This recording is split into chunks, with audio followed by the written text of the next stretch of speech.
guys, looks like we're getting up to the hour, so we'll get started. So hello and welcome everyone to the latest installment of the Portent webinar series. My name is Colin Parker and I'll be your moderator for today's webinar, The Holy Grail of Online Analytics, or Creating Closed-Loop Analytics by Integrating Your CRM Platform with Web Analytics, with Michael Wiegand, who's our Head of Analytics here at Portent. Today's webinar is based on Michael's recent on-stage presentation at the SMX West Digital Marketing Conference, so I expect everyone will really enjoy this. But as always, we'd love your feedback. In real time, we'd love it if you'd all join in on this webinar. There are a couple of ways you can do that. One is by asking your questions within the questions pane of GoToWebinar, and the other is by tweeting your questions using the hashtag PortentU. So that's just hash and PortentU. And just so you all know, in case you miss out on any of today's webinar or you want to review it later, don't worry, because we and everyone else in the world will send out a follow-up copy of our webinars with a link to this recorded session and a SlideShare link to the presentation, as well as all of the links that Michael will be referencing in this session. So without further ado, please join me in welcoming Michael. Hey, Michael. Hey, what's up, everybody? So I'm happy to be giving this talk, a less truncated version of this talk, let's say. It was great to give this to the attendees at SMX, those of you who might have been there. Although, even with the time allotted, I think we had about 27 minutes or so. It wasn't quite enough to get through all of the detail that we have in this. So I'll be really excited to kind of share this again with you guys. So connecting your CRM and analytics platforms. Let's go through it right here. Let's get into it. So wouldn't it be really, really great if in a platform like Google Analytics, it was really user friendly, if you had all that web analytics data that you were used to seeing, things like your source, your sessions, average session duration, and your goal completions that you have set up there in GA. But then also with that added context of everything in your CRM, all of those fields that people have told you about themselves, their company size, their industry that they work in, the product lines and service offerings that they were interested in when they visited your site, all that stuff that you're gathering in those contact form fields. And then also just with the knowledge that those are tied to real people that go on to become your best leads, people that you convert to sales over time, and just people that you can tie back to and hang your hat on. Wouldn't it be great if you had all of that? Well, we're going to show you how to do that today and set that up with virtually no code knowledge needed for this. So let me step you through that. First, we're going to talk about how it works in theory. Anybody here a big Indiana Jones fan? I know I am. For the purposes of this talk, we'll call him Indy Jones, so we don't get sued. So Indy Jones, he's a visitor to your website, right? And when he visits, your analytics platform is gathering all this great data about him with sessions and all the session duration, time he spends, and the goals that he completes. But that's aggregate, right? That's along with this, he's basically just a face in the crowd at that point. Hundreds, thousands, and millions of other potential visitors to your site are sort of aggregated and bunched together with that, with Indy. And so you don't really know exactly who he is yet. But if he fills out a form, then all of a sudden your CRM gets all of this other richer data with him, and it can include everything from just a drop-down field that you're gathering, a lot of predefined information that makes him really useful to your sales team. And it could even be just a big text field where they drop in a bunch of free-form info about themselves and their unique problem or solution that they need. So that that is a way that your CRM is far superior to the stuff that you already have about this person in analytics. If you had all of that in one place, that all of a sudden turns you from Indy from a blurry face in the crowd to somebody that's really truly understandable with specific motivations and contexts and needs, then that becomes really super powerful.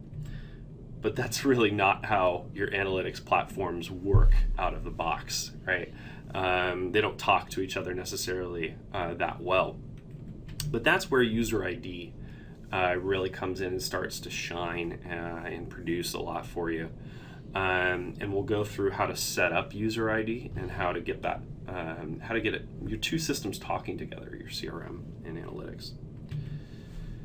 This diagram is the one I showed at SMX and the one I spent a lot of the time talking through. And we'll have this posted up on the web after this talk so you can go back to it. But this is how it works in theory. When Indy visits your site, your analytics data comes in and you get all that session rich information, all the content that he saw there. And then he fills out that form and you get the CRM record, right? But really what you need to do is tie those two systems together is generate a user ID and pass that using a tag management solution like a Google Tag Manager, which is free, or other paid tag management solutions like Atelium. We've also worked with them to do this sort of thing. To send that user ID along with that form fill into your CRM, and then also along with that session or page views into analytics. And so what that'll allow you to do is then export all of that rich information from your CRM and import it back into an analytics software like a GA, right? So that becomes really powerful, a lot more powerful then. So it really requires about 4 steps to pull this off. The first step is preparing your analytics platform, like a GA, to receive the user ID, right? And then you capture the user ID using tag management solution, like we talked about. Step 3 is that you then export the CRM data for use in your analytics software. And then step 4 is you can start building some reports, and that's what really the Holy Grail that we're after, right? So let's start with step 1, and first that involves really just getting into the admin section in Google Analytics and setting up some things. So it can be a little bit daunting if it's your first time in there. Don't be scared. Just follow this step by step. You click on the admin, and then in the property column right here, if you scroll down, you'll find custom definitions. And you're going to want to click on custom dimensions in there. And you click to set up a new custom dimension. And this is where we're going to establish our dimension that receives the user ID field that we talked about earlier. And so we're going to create one, and you can name this really anything that makes sense to you. I just called a user ID here for brevity, or UID. And then this is the really important bit, you want to set the scope of your custom dimension to the user. So that way when they come back during subsequent web sessions, that user ID is going to be persistent and appended to them every single time. And then what's really important is you set up additional custom dimensions for every piece of CRM data that you want to get back into GA. And you also set that to a user scope. So in this case, I'm using a simple example of just getting a lead status from my CRM back in. And a lot of your CRMs, whether it be a Salesforce or some of the other CRM systems, will have this lead status after your sales team has vetted a potential customer. And they'll put them into a bucket that says, this is a marketing qualified lead, this is a sales qualified lead, this is somebody who we're actually, giving a pitch to in person, that sort of thing.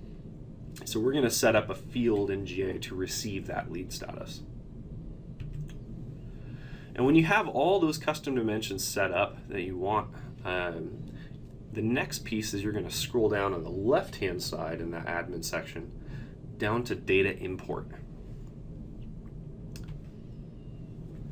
And we're going to establish a new data set. And basically this is going to be set up to a schema to receive all of that CRM enriched information back into GA on a regular basis to establish a regular sort of data import. Since we're passing back in information about the user, we're going to actually select user data here in GA. There's a lot of other data about your campaigns and your content that you can backfill into GA at a later time, but for the purposes of this example today, we're going to stick with user data. And so after we've set up that user data, we're going to set user ID as our key here. That's going to be the link that connects the two systems together, CRM and the analytics platform. And then your imported data fields are going to be anything from your CRM that you want to pass back into GA. And we set up that lead status custom dimension. And so we're going to make that one of our fields in the imported data. Down here too, where it says overwrite hit data, you just want to set that to yes. If you don't have any existing like lead status data, it's not going to be a super big deal, but just set that to yes. That's going to come in handy actually later on, because as people's lead statuses change from maybe somebody who's less qualified to somebody who's more qualified, the latest import that you do of the data will overwrite essentially the last status that they had. And so once you've set all of that up, you're going to want to scroll down and click Get Schema. And it sounds kind of complicated, but all it is really is just an Excel spreadsheet header with in the format that GA understands it, right? So all those custom dimensions that you set up for user ID and for all of your subsequent CRM fields, it's going to give you basically column headers to get that started. So that brings us to step 2, which is capturing the user ID with your tag management solution so that you can send it into GA with every session and page view, and send it into your CRM with every form fill as well. So for those of you not too familiar, we're going to walk through this step by step in a Google Tag Manager. There's also similar functionality in any of the paid tag management solutions. And in fact, a lot of your paid reps there at the tag management software firms will actually help you set this kind of thing up too. So don't worry if you have a different tag management solution. The first thing you're going to want to do is go down to variables on the left-hand side here in Tag Manager. And you want to scroll down past all of the predefined variables and set up a new user-defined variable. And in this case, I'm creating basically the user ID that I'm going to want to pass. In our case here at Portent, we use HubSpot. And they set a cookie called HubSpot UTK that is uniquely tied to a user when they fill out a HubSpot form. This is also true of a lot of other B2B CRM and marketing automation solutions, like Marketo and Pardot and SailThrough, just to name a few. Any of these, it's also true of any retail customer databases too. So if you're a retailer, not a B2B company, you probably have some sort of user ID that you're going to be able to scrape from a cookie that's being set on your website. And you can turn that into a user ID that can then be passed into any system. And what it's doing there is it's taking the value of the cookie that's being set and it's turning that into your user ID, if you weren't clear on that. And so the next step, once you've set up that variable, is to configure a tag in Google Tag Manager. And typically that's going to be like a Google Analytics tag or something that's passing into another sort of analytics platform or solution there. So here we're going to set up our Google Analytics tag. We're going to put in our analytics account number or tracking ID in there. got it anonymized here. And then we're going to want to set that, plug in that variable that we just set up that scraped the HubSpot cookie, and pass it in as the custom dimension number that we set up in the first step in GA. So I'll recap all of this at the end for you here. So with every page view that Analytics receives, that user ID that I'm scraping from HubSpot is being passed in with every single one, regardless of whether somebody fills out a form or not. So that way you're sort of setting up the baseline to measure that user's interaction with your analytics platform. Now I also have a tag in here for HubSpot Analytics, and that's where that cookie is being set. And so it becomes really important to make sure that fires not only along with your Google Analytics tag that you've got, but before it as well, so that the user ID is actually populating so that you can scrape it and pass it into GA. So now that I've got both of those tags set up, the next step is really to just publish this either to your staging environment so you can test it yourself before it goes into the wild. I would highly recommend that. Or you can, if you're ready and you've already tested it in staging, you can actually publish this to your production environment. And then the reports that I'm able to see in Google Analytics just after this step alone, with no additional work, is you start to get customer level or user level reports on the sources that they saw, that they arrived at your site on, the different landing pages, and then they're different, all the basic GA information that you would expect, you now have on a user level as opposed to an aggregated level. So that's great in and of itself, but we want to go that next step and get all of that CRM information back in.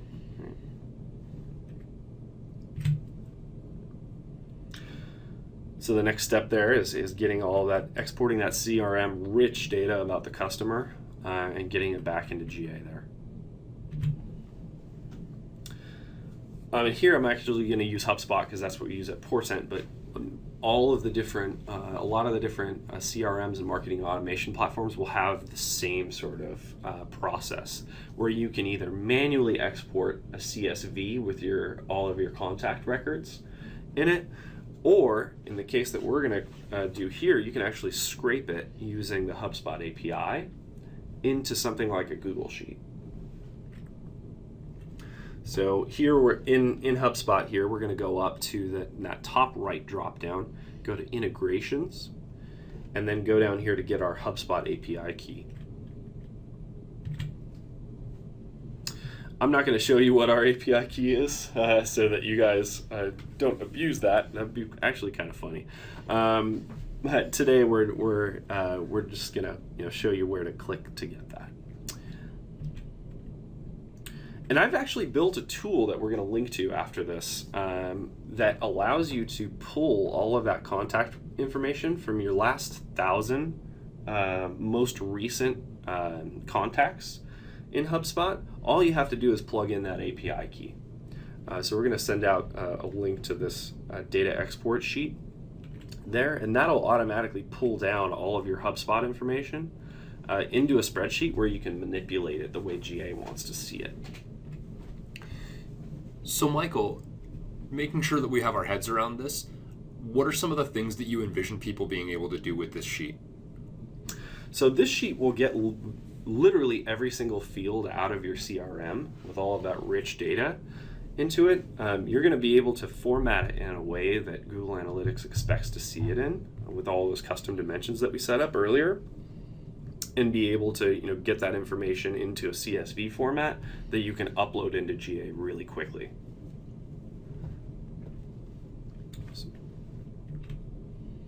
So here's an example of that. On the second tab of this sheet, we go back to our original data schema that we grabbed out of GA. We've got that user ID dimension, and we've got the lead status dimension. I've scraped it out of this raw HubSpot data that we saw in the last slide there, and I've piped it into the way that GA expects to see this for the data import. And remember, when you're importing data back into Google Analytics, it's very important you cannot import personally identifiable data, right? So don't pass in things like your lead's name, their email address, their credit card number, their social security number. Don't do it. That actually breaks the Google Analytics terms of service, and you'll get. I want to say you just get a slap on the wrist for that, but it might be worse. So even though Google knows everything, we're not allowed to acknowledge that we know everything about our customers. Exactly. So you want to pass in things that are related to that anonymous user ID there. I mean, you can still look that up in your CRM system and see exactly who that's talking about, but you're going to want to just make sure that you only pass it in by in an anonymous format. And so the last thing we're going to want to do with this data once we have it is we're going to want to go up to File here and download this as a CSV. And we're going to be able to then upload it into GA from there. And so going back to that schema and that data set that we set up, we're going to want to click on Manage Uploads over there. This is back in the admin section of GA, by the way. And you click on Upload File. And then I just need to remember what folder that I put that that download from Google Sheets in. There it is. And you pass that in. And if it's millions or thousands or lots of records from your CRM system, it might take a while. But GA will show you when that's completed. Typically, I've seen that even after you upload data into GA like this, it takes a minimum of 24 hours to kind of process all of this in.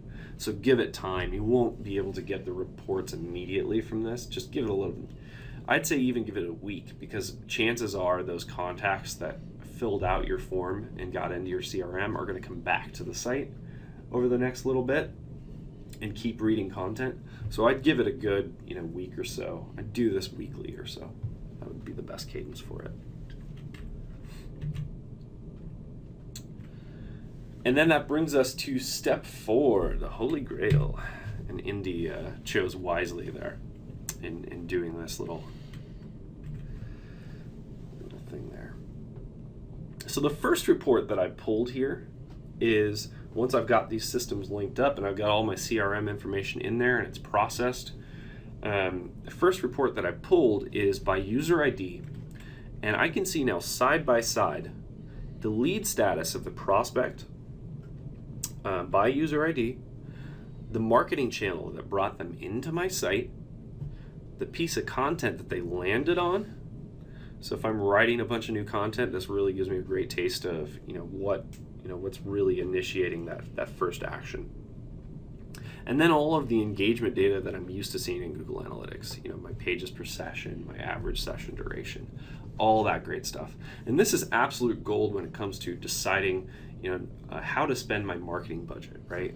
Are my email campaigns paying off? Is the paid pay-per-click that I'm paying for really generating the kinds of leads that I expect it to, right? Not only are we getting just ROI based on the raw leads that we're generating, but we're also getting ROI on the lead status, the best leads.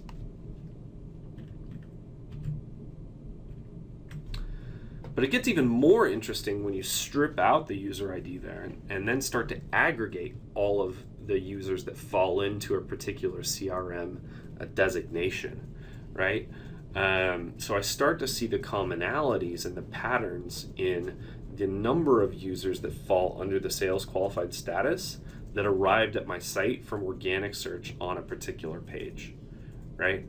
And that's where the real patterns start to emerge, not just in one person with CRM enriched data, but in all of your visitors with that CRM enriched data. And that's how you really begin to scale your business effectively. Because it's great to figure out that sort of unicorn, that best lead, right? It's great to figure out their path to conversion. But when you want to try to get to replicating that path a number of times and figuring out how to drive a lot more of that type of person, this is where that that comes in massively handy there. So that's basically the step-by-step in a nutshell, guys. But you might be asking here, what else can I, it's great to see the data, but what else can I do with it, right? How can I put it into action? How can I make it work for me? And the obvious implication once you have it into GA is retargeting. Right? GA and AdWords have a really rich connectivity that allows you to create retargeting pools based on any of your dimensions in analytics, and get that out to AdWords so that you can start to reach back out to these folks if they don't take the actions that you're expecting them to take. And so all of that CRM, all the CRM fields that are really useful to see in GA, you can start creating retargeting lists based on that. So you start to get, be able to target on company size. So reach back out to those enterprises, not just the SMBs, right? The industries that they work in, right? If you have an event coming up that's unique to a specific vertical or industry, being able to reach back out to those people and tell them about that event, it's fantastic, right? Job role. If you want to make sure that your service that's intended for a CMO or intended for a VP gets to that person and isn't wasted on people with different kind of job roles, you can do that as well. So I'm going to walk you through how to get that set up. If you remember our report from earlier, very early on in the slide deck there, we had all of this enriched information about the industries that our leads were working in, the size of their companies, and then also the product or service that they were interested in when they visited our site. Once we have that in, all of that great CRM enriched data, we can go up and create a segment based on those specific fields and look at just all of those users in GA in a given bucket. So you click on Add Segment up there, and you click on New Segment to build a brand new one. And then you're going to go and segment by industry here. So the example I gave earlier about wanting to reach back out to nonprofits. Say you have a really great event or a really great webinar or a really great kind of resource or case study around nonprofit work. So I'm going to filter all of the users now with that CRM enriched data whose industry matches that nonprofit or association folks. And once I have that and I filter down to just those people, then it allows me to build an audience to re-engage all of those people in AdWords and export that out to AdWords to do some great retargeting based on that. So speaking of AdWords, the next sort of immediate implication of this is being able to optimize your paid campaigns, right? A lot of times when we don't have the CRM enriched data, we're optimizing based on just the raw amount of leads that we're driving. And it's really hard to tell how much of that actually pans out, how much of that is wasted. And so wouldn't it be really great to optimize on cost per marketing qualified lead, cost per sales qualified lead, cost per actual pipeline dollars, right? Get into real ROI. But then more than that is just cutting out the wasteful spending on people that end up being disqualified leads, right? How much can I cut out of my campaigns that I was spending on driving those kind of junk leads? So let's show you how to do that. If you go to the AdWords campaign report in Google Analytics, and you filter, I'm filtering by non-brand. You could leave that open to your brand campaigns if you wanted to, but for purposes of this argument, we're going to look at our non-brand because that's where we're going to be having to spend a ton of money per click to get those visitors, right? And if I'm spending that much money per click, I really want to know, is that panning out in terms of great qualified leads? So I filter by non-brand. And then I filter this report again inline by lead status here. And then all of a sudden I can pare down to just the AdWords campaigns that have driven my marketing qualified folks, my sales qualified folks, and see how many of them are being driven in each campaign.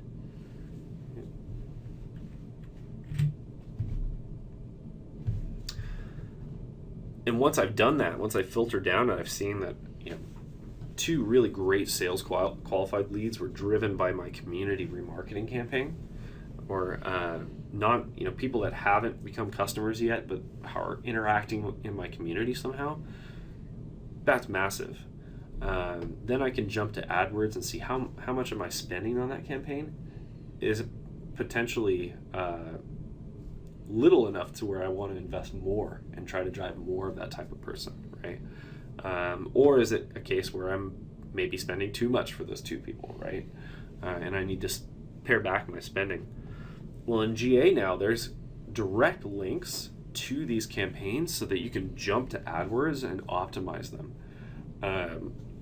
So as soon as you see that that's panning out and driving a lot of great sales qualified leads for you, then you can jump off to AdWords and optimize as such.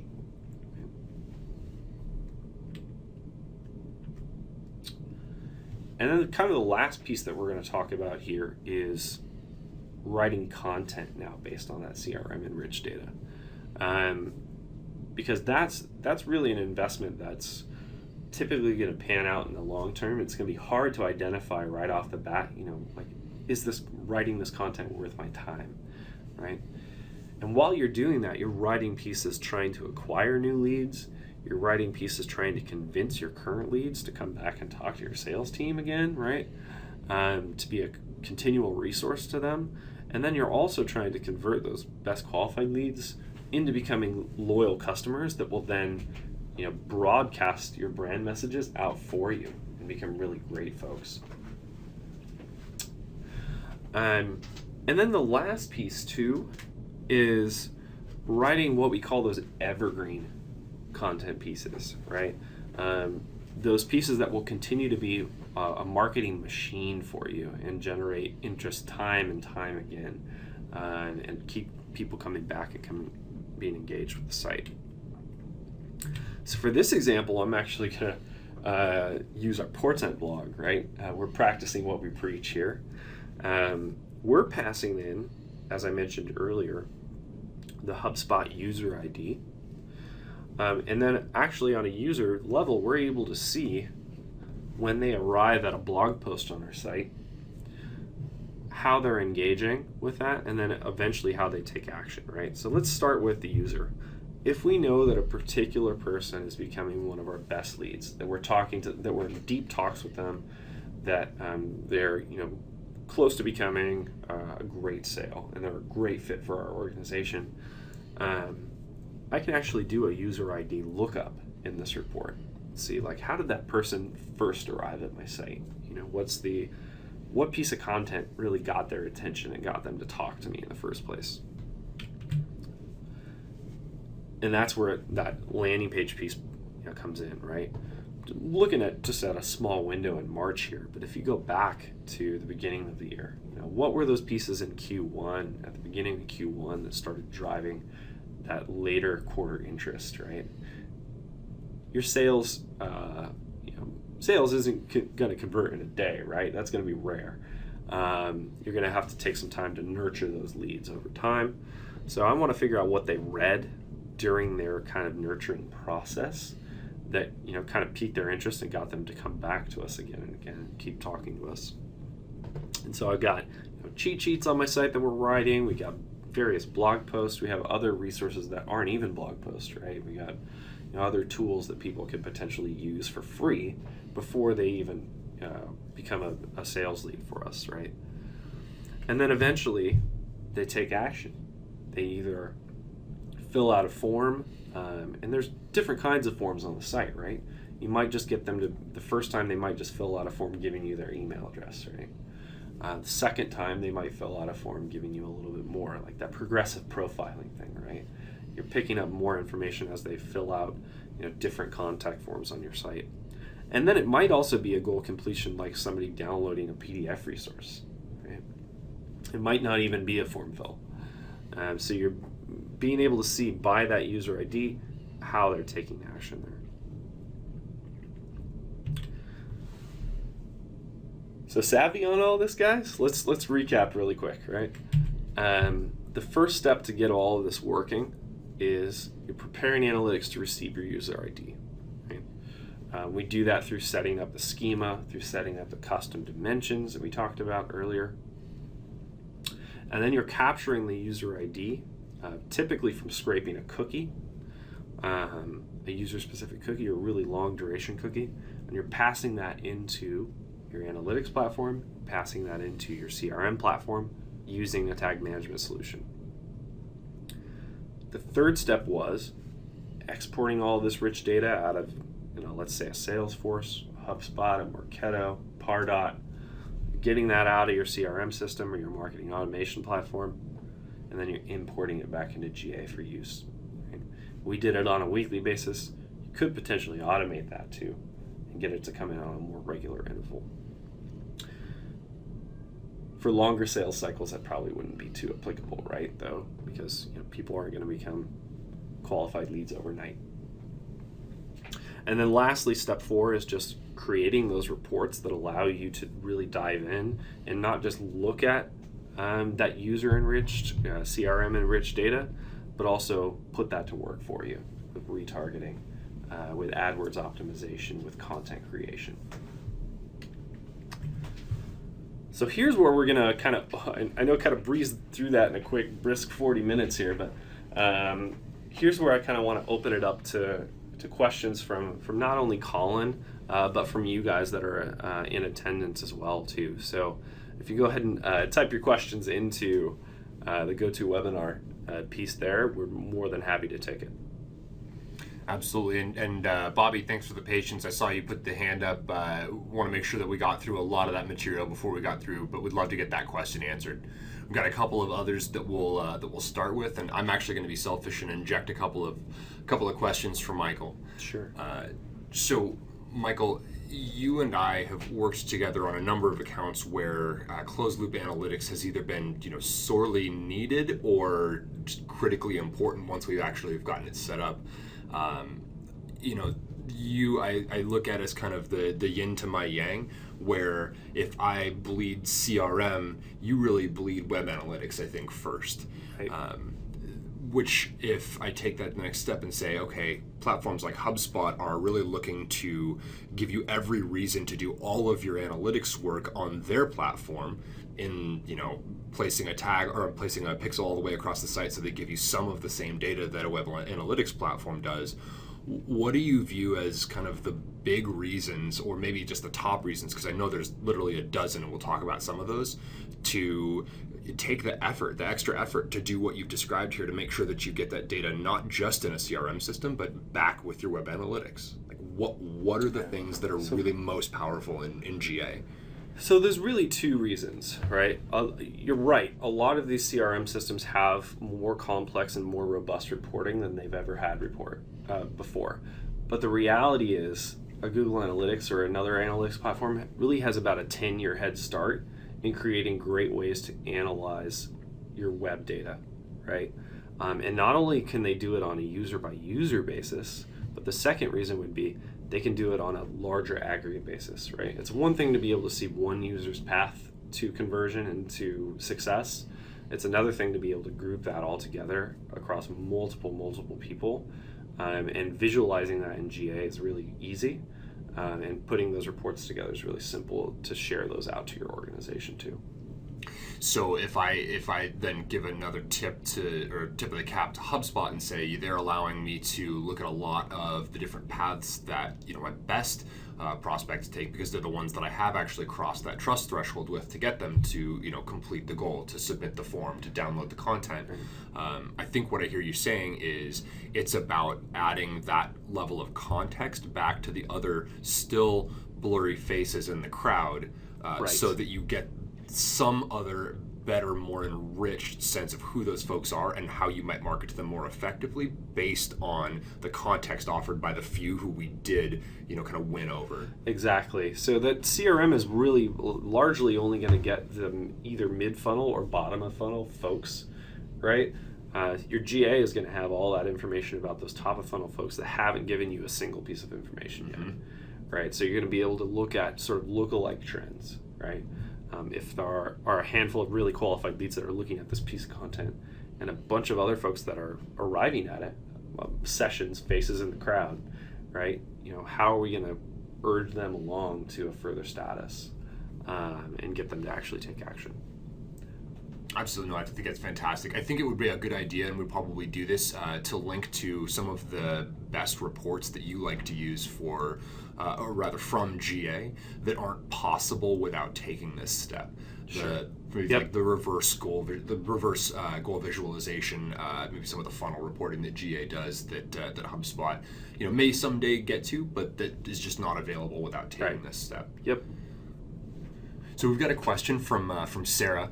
And the question is tactically, how do you manage the unique user ID across multiple user devices? That's a fantastic question, Sarah. And really what it comes down to is there are a couple different ways you can do that. One is a lot of the CRM systems and marketing automation platforms, after you get that initial user ID, every subsequent contact, even from different devices, will start to aggregate and roll up based on the email address instead of the user ID, right?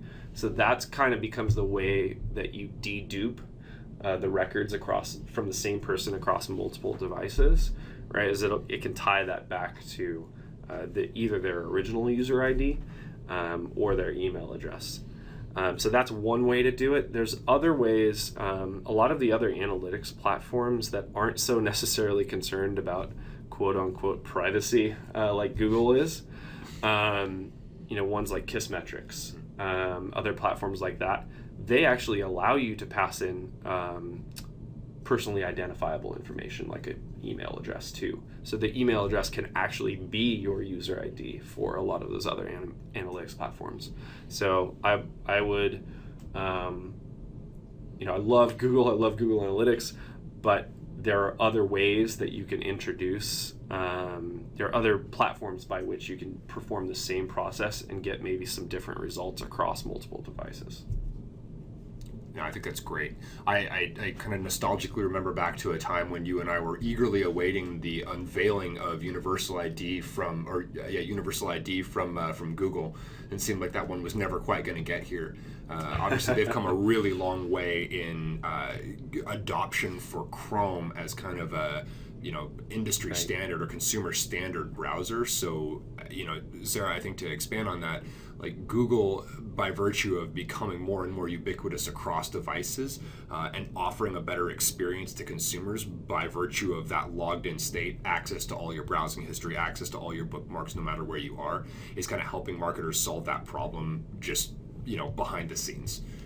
Yeah, and I mean, Google's been really not super forthcoming about how much of that data that they plan on giving back to the marketers and the analysts, right? But you raise another good point, which is if your site has a logged in experience, then you're continually setting that user ID and fetching it back from your system every time that user logs in. So that's another way to tie back that multiple device piece, right? If they're logged in on that desktop experience and they're logged in on that mobile experience, you're continually going back to grab that user ID and to overwrite their anonymous, non-logged in state. No, I think that's a really good point. I think a lot of this, and that's actually a really good segue. I think one of the things that Michael sold me on this approach early on was the idea of redundancy and then taking a little bit more control of one's own marketing data. When you get really far embedded with a particular platform, they very much know that replatforming is a huge pain, so much so that it can be kind of a non-starter. This isn't necessarily the be-all to end-all, like if you ever wanted to migrate CRM platforms, but it certainly does create some better ownership, I think, and just a little bit more redundancy and independence about where you can go to access your data. I think the couple of questions that I saw that tied up to the same thing from Twitter were around AdWords and what if I had to kind of lump them together, Cool.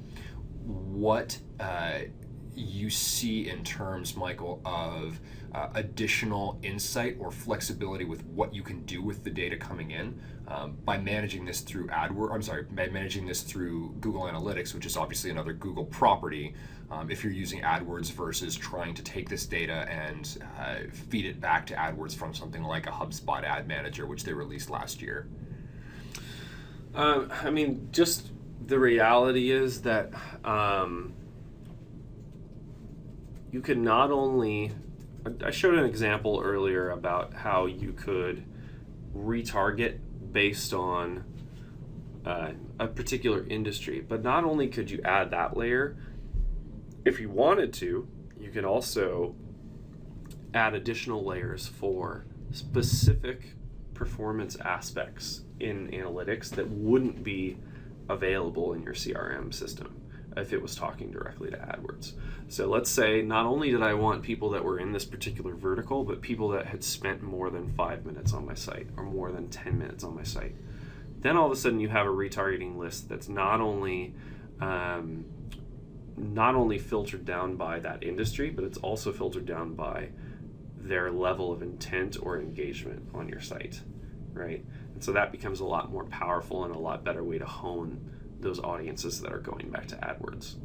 And I know you're a huge fan of custom events in general, as far as making sure that you see, light engaged, medium engaged, and really deeply engaged users on the site. So it sounds like that kind of custom event, whether that's on, time on a particular article, time on site in general, or anything else that you set up as a custom event, like scroll depth, would allow you to manipulate how you go and do your AdWords retargeting on, layered in with that CRM data as well. Yeah, absolutely. And I've heard a lot too of people using it to kind of generate more or less lookalike audiences, right? There are some deep reporting in Google Analytics around demographics and around interests too. And that's for people that are not only CRM tied in, but people that haven't given you any information yet. So if you know that a CRM, a really highly qualified lead, has, visited all of these other sites on the GDN before they arrived at your site, whether it be around, showing interest in a particular entertainment field, any of those sort of random affinity type marketing pieces, you can start to build audiences based on that look, on that profile, not necessarily a lead status, but, we know that these lead statuses all look like this. So we're going to go out and look for randoms that look like this too. And I think what I just heard there is it's so beyond custom event tracking, it's all of the richness that Google, all of the richer data that Google is keeping track of from display network touches, whether that's targeting or retargeting, from AdWords, whether that's targeting or retargeting, saying, hey, I could have built up, a handful or just, let's say a mountain of really great looking prospects that just need to get over the threshold. Man, I wish I knew what the backstory was for these folks so that I could figure out what last, straw to put on this camel's back to get them over. Right. And as you convert those folks, it's getting that insight fed back to, okay, you want to convert all these great looking prospects. Here's what worked for this guy. You might want to look at something like that. Yeah, it's continually feeding that context back into GA to give you a richer sense of how you get more of those people. Very good. All right, guys, let's open it up. Any last questions? Otherwise, we'll give you guys back a few minutes. It's been awesome having you here with us today. We're obviously going to do this again next month.